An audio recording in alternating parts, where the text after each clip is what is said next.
झाली एकदा थंडी कमी. आता पहाटेच्या वॉकला जाण्यात काही हरकत नाही. श्री गणेशाचं दर्शन घेऊन मी निघाली आहे मॉर्निंग वॉकसाठी.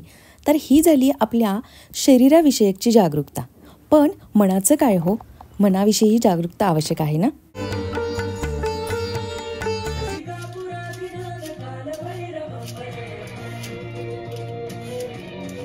हाय हॅलो नमस्कार, मी शुभांगी तुम्हा सर्वांचे एका नवीन व्लॉगमध्ये अगदी मनापासून स्वागत करते. आज ना मी थोडासा वेगळा ब्रेकफास्ट ट्राय करते आहे. बघूया कसा जमतोय आणि टेस्टला कसा असणार आहे.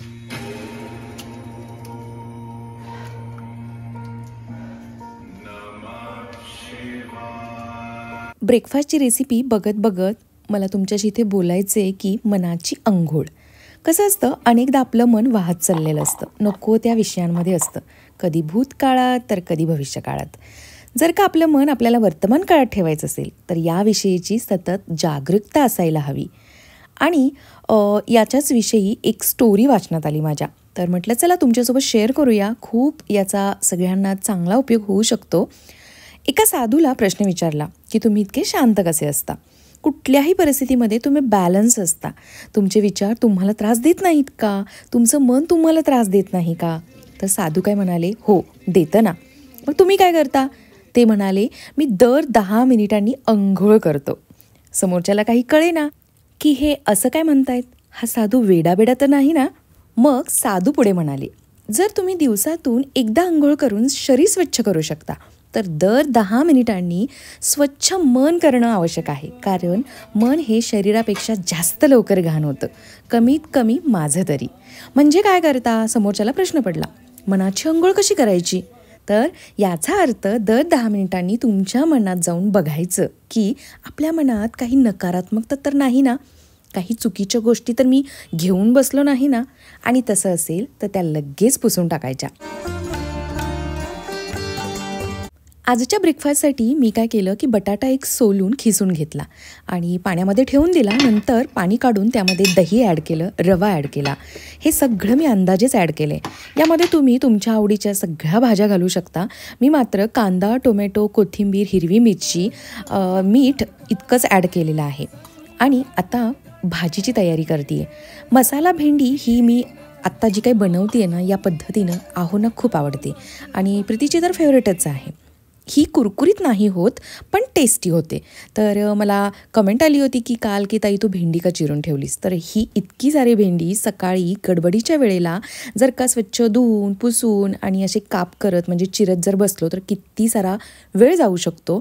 म्हणूनच अशी भेंडी जेव्हा करायची असते ना तर ती मी आदल्या रात्री चिरून ठेवून देते.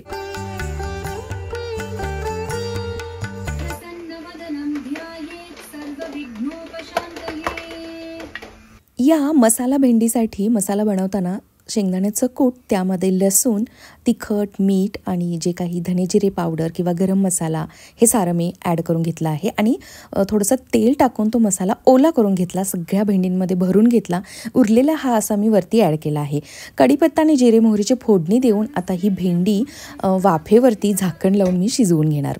त्यामुळंच ही मऊ होते पण अगदी चवदार बनते, टेस्टी बनते. चला आजच्या ना ब्रेकफास्टला सुरुवात करूया. माइंडफुल लिव्हिंग मैत्रिणींनो खरंच खूप महत्त्वाचं आहे. तर त्या साधूंनी पुढे खूप एक चांगला सल्ला दिला आहे की त्यांनी सांगितलं की तुम्हाला दिवसातून जितका वेळ तुमचं मन परवानगी देईल, जसं की 10 मिनिटं, 15 मिनिटं, अर्धा तास, 1 तास, 2 तास, काही नाही तर दिवसातून कमीत कमी एकदा रात्री झोपताना डोळे मिटा आणि आपल्या मनातील नकारात्मकता, नको असलेल्या गोष्टी, कुणाविषयी असलेले वाईट विचार पुसून टाका. आपोआप स्वच्छ व्हाल आणि पुढच्या कामाला लागाल. जितकी शरीराची अंघोळ महत्त्वाची तितकीच मानसिक अंघोळ देखील महत्त्वाची. आणि हे मला पटलं, खूप पटलं. जसं शारीरिक अंघोळ करताना तुम्ही साबण वापरता, तसं मानसिक अंघोळ करताना कुठला साबण वापराल. तर त्या भल्या साधूंनी सांगितलं शांतीचा. ज्या गोष्टी आपल्याला अशांत करतात म्हणजे त्रास देतात त्यांना पुसून टाकण्यासाठी फक्त शांत व्हायचं. जेव्हा आपण शांत होतो आपोआप आपल्याला जाणवतं की आपल्या आयुष्यातील अशांती तयार करणाऱ्या म्हणजेच आपल्याला थोडक्यात डिस्टर्ब करणाऱ्या गोष्टी टिकूच शकत नाहीत. डोळे मिटून कसलाही विचार न करता फक्त शांत बसायचा प्रयत्न करायचा, कारण हे खूप अवघड असतं. डोळे मिटलेत आणि आपण कुठलाच विचार केला नाही असं कधीच होत नाही. आणि हे प्रॅक्टिसने, सवयीने हळूहळू जमतं. प्रयत्न केला तर नक्कीच जमतं. आणि हे शांत बसणंच आपल्या मनाची स्वच्छता करून जातं. कितीही विचार आले तर तिकडे दुर्लक्ष करायचं.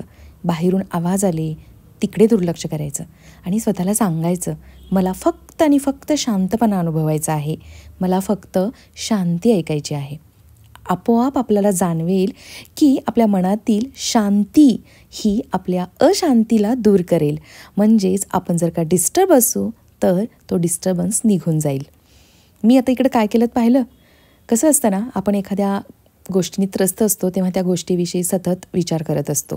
तर माझंही तेच झालं आहे. मी सतत पिंपल्सचा विचार करत आहे. आणि असाच एक व्हिडिओ आला एका डर्मॅटॉलॉजिस्टचा, तर तिनं असं सांगितलं होतं त्यामध्ये, तर काकडी आणि दही आणि त्यामध्ये व्हिटॅमिन ईची टॅबलेट वापरा आणि तो फेस पॅक तयार करा. मग मी तो तयार करून पाहिला, पण माझा चेहरा अजूनच ऑइली झाला त्या व्हिटॅमिन ईमुळं. म्हणून मी तो धुतला आणि पुन्हा माझं जे काही रोजचं सध्याचं फेस पॅक आहे, मी जे बनवलेलं मागे काही व्लॉगमध्ये शेअर केलं होतं की मसूर डाळ आणि मुलतानी माती आणि रोज वॉटर, तर तेच मी लावलं आणि खरंच त्याने मला फरक पडतोय. जे काही पिंपल्सचे डाग आहेत ना, ते फेड व्हायला सुरुवात झाली आहे. नॅचरली होतातच ते, पण या फेस पॅकमुळे थोडीशी का होईना पण स्किन माझी बेटर दिसते आहे, मला चांगली वाटते आहे. या विकेंडला लोणी काढणं झालेलं नाही आहे आणि मी आहोंना प्रॉमिस केलं होतं की ठीक आहे मी काढेन, पण ते झालंच नव्हतं. म्हणून मी फायनली आता घेतलं आहे काढायला. आणि बघा, हे ना साईचं दही आहे, अगदी लोण्यासारखं वाटते की नाही. असं वाटतंय की हा टोप असा देखील उकळवला तरीसुद्धा ह्याचं तूप बनेल. पण नाही, ठीक आहे, चला लोणी काढूया. आहोंना असं नाही आवडत की डायरेक्टच साय गरम केलेली. त्यांचं म्हणणं आहे की नाही, प्रॉपर लोणी काढूनच त्याचं तूप बनवायचं.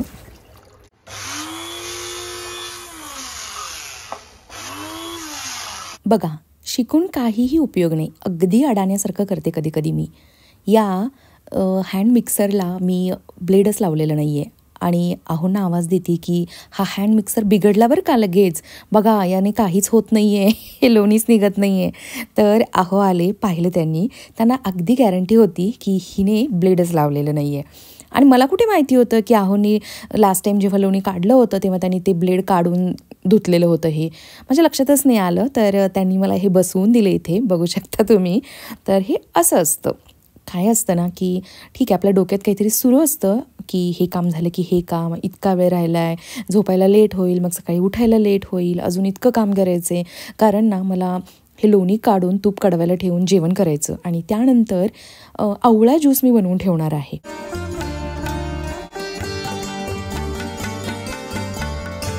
मनाची अंघोळ हा लेख कसा वाटला मला नक्की कॉमेंट करून सांगा बरं का. मला तर खूप पटला की शरीराची अंघोळ जशी महत्त्वाची आहे तशी मानसिक अंघोळसुद्धा महत्त्वाची आहे. आणि जर का आपण असं करत राहिलो ना तर ॲटोमॅटिकच पॉझिटिव्हिटी येते आपल्या लाईफमध्ये. सगळ्या गोष्टींकडे आपण अगदी सकारात्मकतेनं बघतो आणि ॲटोमॅटिकच जे हवं ते चांगलं आपल्याकडे यायला सुरुवात होते आणि आयुष्य आनंदी बनतं. मन आनंदी राहिलं आपलं ना, मेन घरातल्या स्त्रीचं, तर अगदी घर अख्खं आनंदी असतं, प्रसन्न असतं. तर हे आठवड्याभराचं लोणी आहे, मस्त आहे ना अगदी. आणि हे फ्रेश लोणी खायला कोणाकोणाला आवडतं, मलाही आवडतं, खूप टेस्टी लागतं अगदी. चपातीसोबत लहान असताना गरम गरम चपातीवर हे असं ताजं लोणी खायचो आम्ही. अगदी शेतात घर आणि घरची म्हैस, घरच्या म्हशीचं दूध, त्यामुळे मला माहिती आहे की दूध प्युअर असतं की नाही. हे वालं की काही जणींचं म्हणणं आहे आमच्या इथल्यासुद्धा की हे गोठ्यातलं दूधसुद्धा प्युअर नसतं, पण नाही, हे प्युअर आहे, अगदी प्युअर आहे. मी गॅरंटी देऊन सांगू शकते, कारण आमचं लहानपण यामध्येच गेलं आहे. हो,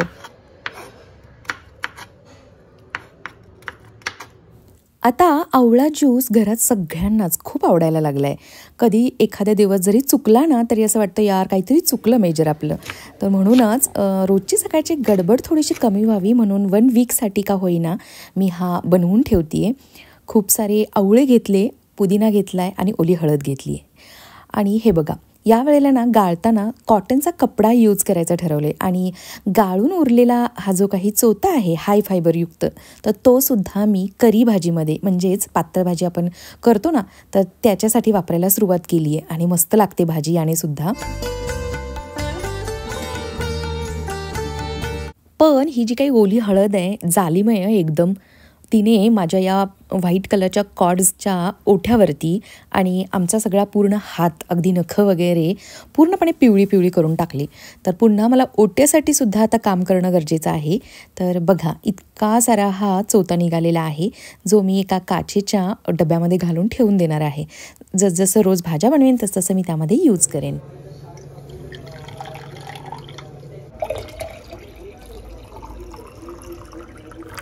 आणि हे अशा पद्धतीनं काचेच्या बॉटल्समध्ये ठेवून देणार मी. 1 वीक पुरेल की नाही मला जरा शंकाच आहे. 4-5 दिवस तरी ॲटलीस्ट आरामात जाऊ शकतो. आणि हा उरलेला चोथा. आईनं दिलेले हे कॉटनचे कपडे खूपच मला उपयोगी ठरत आहेत. आणि तूपसुद्धा मी आज त्या कॉटनच्या कपड्यानेच गाळून घेतलं. 10:15 होत आहेत. 10:15 वाजेपर्यंत हे सगळं काम झालं. थोडंसं पुन्हा मी किचन ओट्यासाठी म्हणजेच ओटा क्लीन करण्यासाठी 15 मिनिटं लावली. आणि आता 10:30 होत आहेत. बघू शकता हे असे त्या हळदीने डाग पडलेत. दिसत आहेत तुम्हाला? दाखवते मी तुम्हाला पूर्ण. आणि याच्यासाठी आता आपल्याकडे सोल्युशन आहे छानपैकी, जे मला तुम्हीच सजेस्ट केलं आहे. जसं की पितांबरी पावडर यूज करायची. पितांबरीपेक्षा सुद्धा ही जी काही भैया पावडर आहे व्हाईट कलरची, अगदी 20 रुपयांमध्ये मिळणारी, काय जालीम आहे माहिती आहे. मस्त करते ओठा, अगदी टकाटक. उद्याच्या व्लॉगमध्ये मी तुम्हाला दाखवेन, कारण हे आता मी रात्रभर असंच ठेवून देणार आणि सकाळी स्वच्छ करणार. तर हा आहे माझ्या यूट्यूबचा फायदा, की तुमच्याकडून इतक्या यूजफुल सजेशन्स मला मिळतात ना. आणि त्याच नंतर मी माझ्या व्हिडिओजमधून सुद्धा शेअर करत असते, जेणेकरून अजून इतरांना त्या समजतील.